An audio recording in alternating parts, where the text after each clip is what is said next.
Welcome, here I've got SONY Xperia 10 II and I'm gonna show you how to turn on and off the camera location tags at this device. So at first we have to tap on the camera button here to open it. And as you can see, for now we are in the standard photo mode, so to get access to the location of the photos we have to move to more advanced options. We can do it by tapping on this button here in the right corner. And it gives us access to the advanced camera settings. From here let's slide a little bit down to the common settings, and at the first place here we have the save location button. So by using this we can easily turn off and turn on saving location info of our picture. So this is how it works here.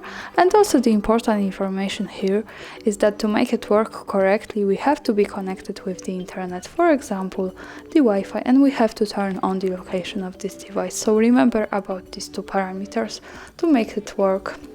And now let me keep this turned on and let's go back to the camera and let me try to take a picture to check the location.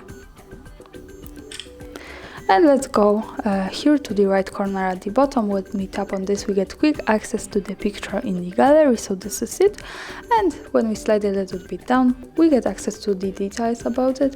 And as you can see here we have the location with map, so greetings from Kraków. This is how it works. Thanks for watching, subscribe our channel and leave that thumbs up.